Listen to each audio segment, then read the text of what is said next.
各位老朋友们，大家好。今天我想跟大家聊聊一个关于生命过滤器的秘密。你们知道吗？我们身体里那对像蚕豆一样的肾脏，每天其实非常辛苦。它们每一天都要过滤大约180公升的血液。想象一下，这相当于90瓶超大罐的矿泉水，一直在你的体内流转净化。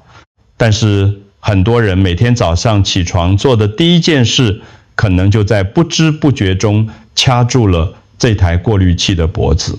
如果这台机器因为你的疏忽而停摆，那后果是我们谁都承担不起的。老医生要在这里先给大家一个很严肃的警告：如果你现在觉得这支影片太长，想再看个3分钟就关掉，那你只会听到一半的真相。而更可怕的是，那被你漏掉的另一半，正是很多人最后不幸因为肾结石或是急性肾损伤被送进急诊室的关键原因。这不是在吓唬各位，而是我看了几十年病人的真心话，请一定要陪我把它听完。在进入正题前，别忘了订阅我们的频道并开启小铃铛，这样您才不会错过我们精心准备的健康建议。我想知道您现在是否正在专心听我分享。如果您觉得今天的内容对您有帮助，请在评论区打个1，如果没有，请打个0。说起肾脏，它就像是我们身体里一套极其精密的生物过滤系统，它不需要你特别去买什么高级的清洁剂，它自己就懂得如何运作。不过现在网络上传著很多说法，说有什么神秘的加持，或是某种特定的调味料，喝了就能立刻洗肾，排除毒素。各位老朋友，你们真的相信有一种东西能让肾脏瞬间骗干净吗？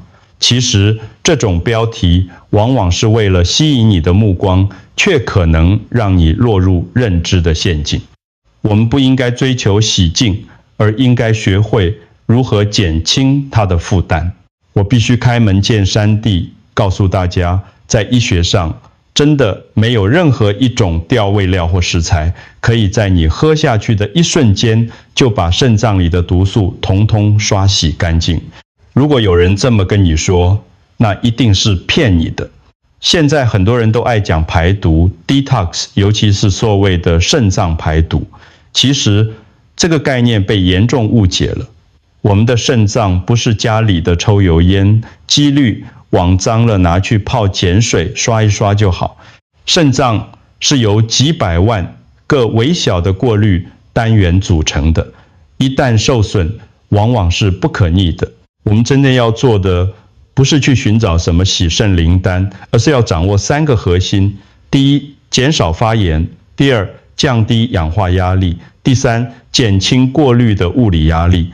想象一下，我们的血管就像是台北市的忠孝东路，而血液中的物质就是车辆。如果路上塞满了垃圾车、发炎物质，或是超重的货车、高血压、高血糖，这条路迟早会崩塌。我们能做的不是去派洒水车洗路，而是要减少垃圾车的数量，让交通恢复顺畅。虽然没有奇迹般的一键清洗，但确实有些大自然的礼物可以帮助肾脏在漫长的岁月中少受点伤。这就是为什么老医生今天要跟你们分享这些知识。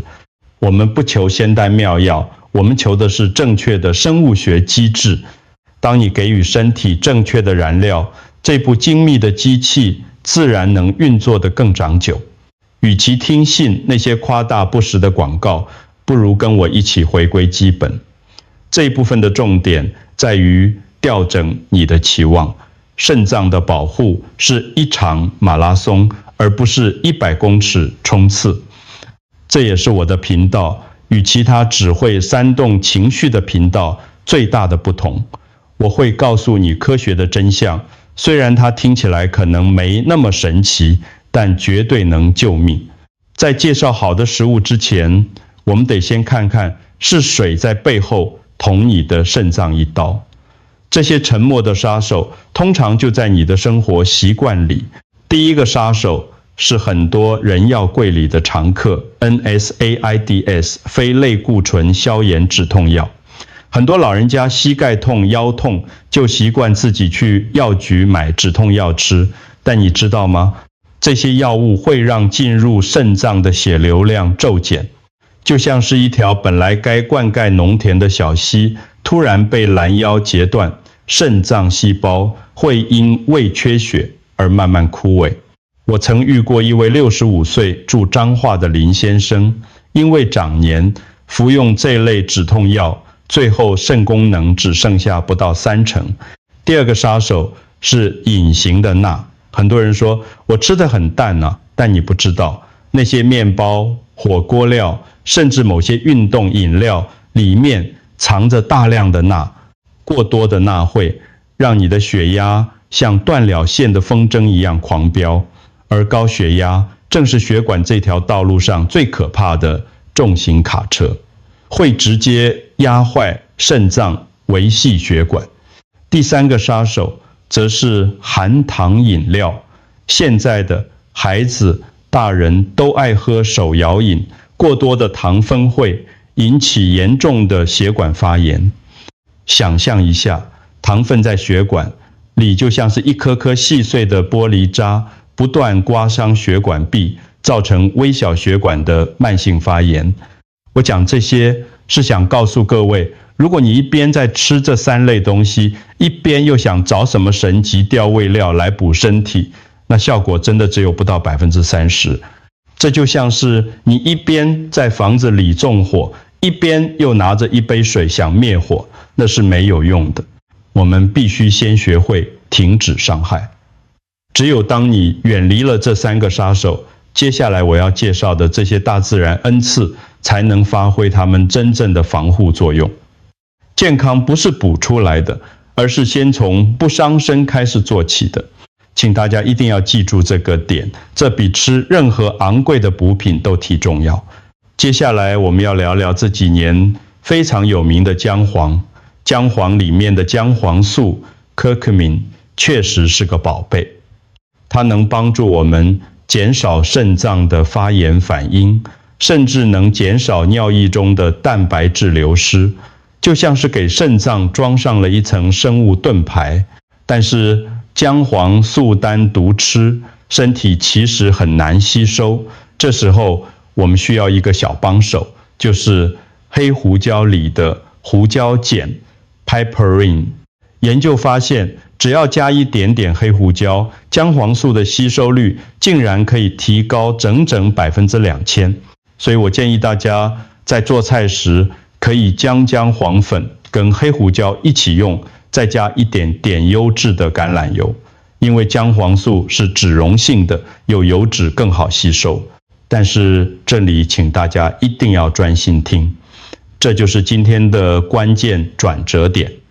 很多朋友觉得姜黄好，就去买那种浓度极高的姜黄胶囊或萃取锭来吃，以为吃越多越好。这就是我说的致命陷阱。在高浓度的萃取物中含有大量的草酸 oxalate。 如果你本身就是容易长结石的体质，或者饮水不足，这些过量的草酸会在尿液中与钙结合，形成可怕的草酸钙结石。这就是为什么有些人明明是想保肾，结果最后却因为肾结石剧痛送急诊的原因。所以老医生的建议是，把姜黄当作调味料入菜是最安全的，像是煮姜黄饭、炒菜撒一点，这样既能获得抗发炎的好处，又不会摄入过量的草酸。记住，天然的永远比化学加工的高，浓度定剂来得温和，来得保险。我们在追求健康的时候，千万不要贪快贪多，身体的平衡非常奥妙，一旦打破了，好事也会骗坏事。如果你已经有肾结石的病史，在使用任何姜黄补剂品前，请一定要先问问你的主治医师。我们是要长长久久的健康，而不是一时兴起的补肾。说到厨房里的宝物，怎么能忘了大蒜呢？大蒜被称为天然的抗生素，它含有的大蒜素可以帮助降低血压，减少肾脏的负担。但这个里有一个非常重要的技术问题，如果你做错了，大蒜就白吃了。很多朋友习惯把大蒜拍碎后就立刻丢下油，锅爆香。老医生告诉你，这样做你可能破坏了大蒜中70%到90%的活性成分。为什么呢？因为大蒜里有一种关键的酵素叫做蒜氨酸酶 Allinis， 这是一个有趣的生物化学过程。大蒜素并不存在于完整的大蒜中，你必须先透过拍碎、切碎的动作，让大蒜的细胞破裂，让蒜氨酸酶与蒜氨酸接触，它们两者反应后才会产生真正有用的大蒜素。所以请大家记住这个10分钟法则，大蒜拍碎或切末之后，请放在砧板上，让它静静地跟空气接触，至少10分钟。这段时间是为了让酵素完成工作，等10分钟过后再入菜，甚至是生吃，你才能获得它完整的保护力。不过老医生也要提醒大家，如果你目前正在服用抗凝血剂，也就是俗称的通血管药物，大蒜不能吃太多，因为它本身也有轻微抗凝血的效果。这就是为什么我们要讲究平衡。健康是在细节中累积起来的，不是大鱼大肉地乱补。学会这简单的10分钟，你就能让大蒜从普通的配角变成保护肾脏的精锐士兵。除了大蒜，生姜含肉桂也是我们厨房里常见的护肾好帮手。生姜里面的姜辣素、gingerol 和姜烯酚收稿可以有效对抗氧化压力，保护肾脏细胞不被自由基攻击。我常建议老朋友们早上起床可以泡一杯温暖的生姜茶，不需要加糖，就几片老姜泡温水慢慢喝下去，对循环很有帮助。而肉桂则是一个稳定血糖的高手，它含有的肉桂全可以帮助胰岛素工作，这对预防因为糖尿病引起的肾脏病变非常有帮助。但是这个里又有一个陷阱要告诉大家，并不是所有的肉桂都是一样的。在市面上我们常见的肉桂主要分为2种，一种是中国肉桂 Cassia， 另一种是西兰肉桂 Ceylon。 中国肉桂价格比较便宜，香气浓郁，但它含有一种叫做香豆素 coumarin 的物，质量比较高。如果长期大量食用中国肉桂，香豆素可能会对肝肾造成负担。相反地，西兰肉桂虽然比较贵，但它的香豆素含量极低，对需要长期调理身体的人来说是更安全、更健康的选择。所以我建议，如果你只是偶尔炖卤味，用一点中国肉桂没关系，但如果你是想每天喝肉桂粉来保养血糖，请一定要挑选标示为西兰肉桂的产品。这就是我说的魔鬼藏在细节里。我们想保肾，千万不能在保养的过程中反而伤了身，这就是专业与一般谣言的差别。我希望大家都能学会分辨这点微小的差异。讲了这么多调味料，现在我们要来聊聊最基本也最重要的东西——水。很多人都听过一句话，多喝水没事，没事多喝水。甚至有人认为喝越多水，肾脏就洗得越干净。老医生要告诉你，这是一个极大的误区。人体不是抽水马桶，不是水一冲就干净了。肾脏过滤是有极限的。如果你在短时间内灌入大量的水，这会造成血液中的钠离子浓度快速稀释，导致低血钠症，也就是俗称的水中毒。这不但不会保护肾脏，反而会让大脑水肿，甚至有生命危险。那么水要怎么喝才对呢？答案是分配均匀，少量多次。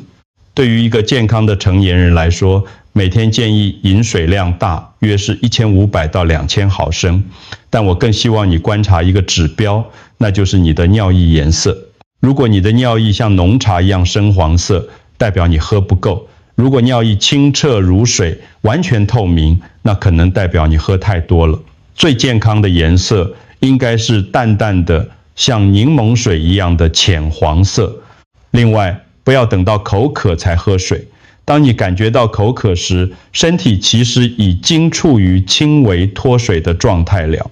我建议大家起床喝一杯温开水，每餐饭前喝1点，剩下的时间每小时小口啜饮。水分的重要性绝对超过任何一种高级的调味料或营养品。水就是血液，这条道路上的溶剂，它能让废物更容易被运送，但请记住，凡事过犹不及。我们追求的是流动，而不是淹大水。学会正确喝水，才是护肾的第一课。很多人连这最简单的一课都没修好，就去买昂贵的补药，那真的是本末倒置了。现在让我们把前面讲的这些零散的知识串联成一个简单好记的全天候护肾系统。这不是教你1、2、3的清单，而是一套融入生活的循环。早上起床后，先喝一杯300毫升的温开水，唤醒沈睡的肾脏。早餐如果能配1点拍碎静置10分钟的大蒜，那是最好的血管清洁剂。午餐，这是一天中最容易摄取过多盐分的时候，请尽量减少蘸酱，避开那些加工的火锅料或腌制品。我们要做的就是减少隐形的钠，给肾脏减压。下午，这是最重要的警戒期，千万不要因为累了就去买一杯含糖饮料。如果你觉得口渴或没精神，泡一杯温热的生姜茶或西兰肉桂茶，这能帮助你对抗发炎，还能稳定血糖。晚餐在你的菜肴里撒一点姜黄粉和黑胡椒，并记得加一点好油。这就像是给你的肾脏穿上一件防弹衣，对抗一整天的疲劳与压力。长期记住，这些辛香料最好是食物形式，除非医师建议，否则不要随便吃高浓度的定剂。这个系统不需要你花大钱，只需要你改变一点点生活的小细节。健康不是一天造成的，伤害也不是。当你每天都按照这套循环来运作，你的肾脏就会在不知不觉中被你呵护得很好。这套全天候保护系统的核心在于持之以恒，不需要完美，但需要开始。当你把这些习惯变成像呼吸一样自然时，你就已经走在通往健康的长寿道路上了。最后，老医生想跟大家说几句心里话。肾脏是一个非常安静的器官，它真的很有耐性，但也非常固执。当它受伤生病的时候，它通常不会喊痛。很多病人在诊间被我发现肾功能出问题时，通常都已经失去了40%甚至50%的功能位。什么？因为肾脏太努力了，它会燃烧自己来补偿那些受损的部分，直到它再也撑不下去的那一刻。所以千万不要等到感觉痛或是尿泡泡才来找医生。保护肾脏的关键不在于什么惊天动地的医疗技术，而是在于你每天早上的那杯水，你切大蒜时多等待的那10分钟，以及你少喝的那杯含糖饮料。这些微小的行为累积起来，就是你一辈子的健康资产。如果你能把今天听到的这些简单的护肾秘诀落实在生活中，那就是对自己、对家人最大的负责任。我想请大家在评论区分享一下，你平常最喜欢用哪一种调味料？是大蒜、姜海，是肉桂，或者如果你身边有那种习惯乱吃止痛药的朋友，请一定要把这支影片分享给他，或许你的一个举动就能挽救他的肾脏健康。谢谢大家陪我聊了这么久，我是老医生，希望大家都能拥有健康的肾脏，活出精彩的人生。我们下次见，拜拜。